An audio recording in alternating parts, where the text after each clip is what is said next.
नमस्कार। आराधना वास्तु न्यूमरूप में आपका स्वागत है। आज बुध जो कि मेष लगन में प्रथम भाव में बैठा है, उसका फलादेश क्या हो सकता है।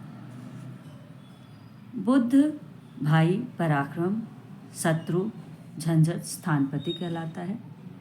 जब ये बुध प्रथम भाव में बैठा है तो देह के स्थान में मंगल की राशि मित्र राशि में बैठा है, जो कि पराक्रमण देगा, पुरुषार्थ भी देगा, किंतु षष्ठेश होने के कारण वह देह में थोड़ा सा रोग, कुछ परेशानियां लाएगा।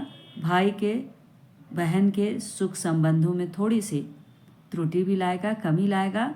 बुध विवेक शक्ति दाता है, इसलिए देह में विवेक शक्ति का प्रभाव मान रहेगा। शत्रु पक्ष से वो विजयी माना जाएगा। 7वें भाव स्त्री और रोजगार को देख रहा है, तो इसमें सफलता भी पाएगा और उसको पुरुषार्थ भी मिलेगा। स्त्री पक्ष से भी उसे सहयोग प्राप्त होगा। अब आइए देखते हैं कि बुध अगर क्या है, द्वितीय भाव में बैठा है और द्वितीय भाव मेष लगन में अगर बुध बैठा है तो क्या फलादेश। द्वितीय भाव क्या होता है? ये होता है धन का, कुटुंब का, जो कि मित्र शुक्र की राशि में बैठा है और पुरुषार्थ और परिश्रम के योग में धन की वृद्धि का भी योग करेगा। किंतु शत्रु के स्थानपति होने के दोष से धन के मार्ग में कभी कभी कुछ नुकसान भी होता रहेगा। धन तो आएगा, लेकिन समय समय पे कुछ व्यय भी अधिक कराएगा। साथ ही साथ भाई और बहन के संबंधों में थोड़ी कमी आएगी। शत्रु पक्ष के मार्ग में भी धन की शक्ति में प्रभाव रहेगा। 7वीं दृष्टि इसकी आयु पे पड़ रही। 7वीं दृष्टि बुध की सीधे यहाँ आयु पे पड़ रही, तो ये दृष्टि क्या करेगा कि उसके मंगल की वृश्चिक राशि में देख रहा है, तो कुछ झंझटों के कारण आयु के मार्ग में थोड़ी सी शक्ति भी प्राप्त करेगा और पुरातत्व लाभ भी उसे पूर्ण रूप से मिलता रहेगा। अब तीसरे भाव में मिथुन में अगर बुध बैठा है तो क्या प्रभाव करेगा। ये तीसरे भाव में बुध क्या है, मेष लगन में अगर है तो तीसरा भाई का होता है, पराक्रम का होता है, हाँ, स्थान होता है, हिम्मत बढ़ाता है। इस भाव में बैठकर भाई बहन की शक्ति होते हुए कुछ थोड़ी कमजोरी का भी अनुभव कराएगा भाई बहन के संबंधों में।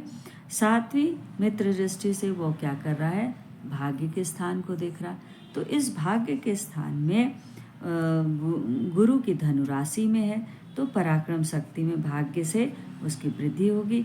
धर्म का भी पालन वह करेगा, लेकिन धर्म से उतना अधिक उसे जोड़ नहीं पाएगा। बुध विवेक का स्वामी है और विवेक शक्ति से परिश्रम अगर करेगा तो उसे सफलता अवश्य मिलेगी। अब आइए देखते हैं कि बुध अगर चौथे में बैठा है, चौथे भाव में क्या है, कर्क में अगर बैठा है मेष लगन में, तो चौथा केंद्र भूमि और का होता है, माता का होता है ना। मित्र राशि चंद्र के साथ बैठा है, तो शत्रु स्थानपति होने के दोष के कारण माता के सुखों में थोड़ी सी कमी आएगी और साथ ही भूमि मकान आदि में भी उतना अधिक सुख नहीं मिलेगा। शत्रु पक्ष के मार्ग में कुछ अशांति भी रहेगी। भाई बहन के संबंध में थोड़ी सी कमी रहेगी और उसका सुख नहीं मिलेगा। अपने स्थान से ही पराक्रम और परिश्रम में सफलता भी मिलेगी। उसकी जो 7वीं दृष्टि है सीधे उसके पिता के घर पे पड़ रही है, तो पिता के स्थान को मित्र शनि की मकर राशि को देख रहा है। इसलिए बुध विवेकी ग्रह है, इस कारण विवेक शक्ति के योग से पिता और व्यापार और सब में उसको सफलता मिलेगी। अब देखते हैं कि बुध अगर 5वें भाव में मेष लगन में बैठा है तो क्या फलादेश दे सकता है। 5वां भाव जो होता है त्रिकोण का, जो होता है विद्या और संतान का होता है, जो मित्र सूर्य की राशि में बैठा है, तो शत्रु स्थानापति होने के दोष के कारण विद्या और संतान में सुख शक्ति प्राप्त करने थोड़ी सी परेशानियां आएंगी, किंतु बुध विवेकी ग्रह है, इसलिए विद्या स्थान पर बैठे होने पर अगर वो परिश्रम करता है विशेष रूप से तो उसे सफलता मिलेगी। वाणी के अंदर उसे बड़ी चतुराई रहेगी, भाई बहन के पक्ष में के प्रेम संबंध बढ़ेंगे।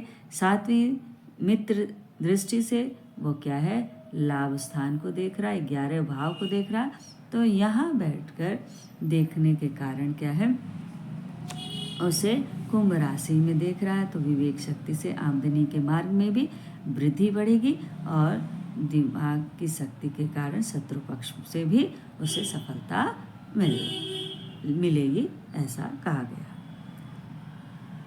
बुध अगर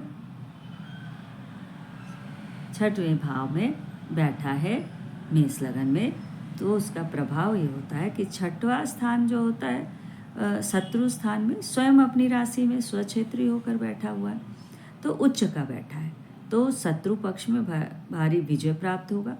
विवेक ग्रह के कारण उसको बहुत प्रभावशाली रहेगा, कर्म करेगा अच्छा तो उसे अच्छे फल मिलेंगे। शत्रु पक्ष क्या है, स्थानपति होने के दोष के कारण भाई बहन के पक्ष में कुछ विरोध रहेगा, पराक्रम शक्ति के अंदर कुछ थोड़ी सी क्या है परतंत्रता रहेगी।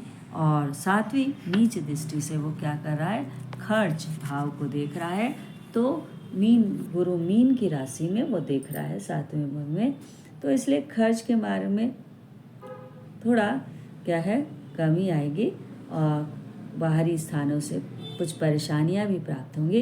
रोग अब झंझटों की परवाह नहीं करेगा, बल्कि उसे क्या है यहाँ पे बैठा वो उसे क्या करता है कि मीन राशि में खर्च को कम कर देगा, बहुत अधिक नहीं बढ़ाएगा। आज यहाँ तक। अब अगले में हम 7, 8, 9, 10 और 11, 12 भाव के पर दृष्टि डालेंगे। तब तक के लिए धन्यवाद।